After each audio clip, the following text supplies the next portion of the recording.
Hello! কেমন আছেন সবাই? নতুন আরেকটা ব্লগে আপনাদের স্বাগত জানাই। আচ্ছা, মাঝে, মাঝে এমন হয় না? কোনো কারণ ছাড়া মন খারাপ লাগে, কোনো কিছুই ভালো লাগে না। ঘুম না মুভি দেখতে ভালো লাগে, না গান শুনতে ভালো লাগে, না ঘুরতে যেতে। কিন্তু একটা কাজই ভালো লাগে, সেটা হচ্ছে কেনাকাটা করা। আমি আর আপি মিলে চলে গেছিলাম ওদিন। উদ্দেশ্য ছিল শুধুমাত্র শীতের কাপড়-চোপড় কেনাকাটা করা। কিন্তু তা বাদেও টুকটাক হালকা পাতলা কিছু কিনলাম, যেগুলো আপনাদের সঙ্গে শেয়ার করতেছি। যে পার্সটা দেখলেন ওটা আপনি ওর একটা শাড়ির সঙ্গে ম্যাচিং করে নেওয়ার জন্য নিছে, কালারটা ওর শাড়ির মতো। তারপর হচ্ছে যে উদ্দেশ্যে যাওয়া শীতের কাপড়, আমি সিলরে আগে একবার গিয়ে দেখে আসছিলাম, ওদের নতুন কিছু কালেকশন আসছিল, খুবই সুন্দর। কিছু পছন্দ করেও রেখে আসছিলাম, আপিকে সাথে নিয়ে গিয়ে কিনবো, কারণ একা একা আমার তো কোনো কিছু কেনার সাহস হয় না। যেতে যেতে একটা সপ্তাহ লেট হয়ে গেছে, তো গিয়ে আর সেগুলো পাইনি। যা একটা পাইছিলাম সেটা আমার সাইজের ছিল না, এই জন্য ওটা নেওয়া হয়নি।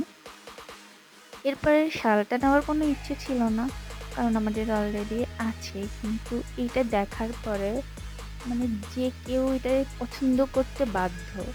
এর যে কয়টা কালার ছিল, ম্যাক্সিমাম কালারগুলো খুবই সুন্দর, ডিজাইনটা সুন্দর। আর সব থেকে বড় কথা, মানে এত সফট, একবার হাত দিলে মনে হয় হাত সরাতে ইচ্ছে করে না, গায়ে জড়ায় ধরে রাখতে ইচ্ছে করে। জানি না ঢাকায় বসে এটা কবে পরতে পারবো, আদৌ এত ঠান্ডা পড়বে কিনা। নভেম্বর শেষ, কিন্তু এখন পর্যন্ত কম্বল গায়ে দিতে পারলাম না। আফসোস, কবে পরবো শীতের কাপড়। আপনাদের কি অবস্থা, শীতের কাপড় কি পরতে পারতেছে? এরপরে এই থ্রি পিসটা কেনা হয়েছিল আড়ং থেকে, এবং এইটার কালারটাও আইস শুডিং কালার, খুবই সুন্দর। দেখলে মনে হয় চোখের শান্তি, চোখের শান্তি।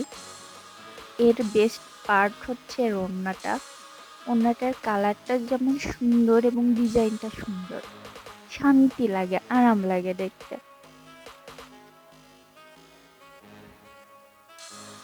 হুম, এই দেখেন সালোয়ার এইটা ছিল।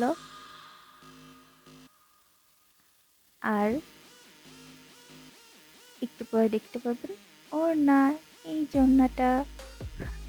কেমন লাগলো আজকে এই কেনাকাটা অবশ্যই জানাবেন। নতুন আর একটা ব্লগে দেখা হবে। ততদিন পর্যন্ত ভালো থাকুন, সুস্থ থাকুন, নিজের যত্ন নিন। টাটা।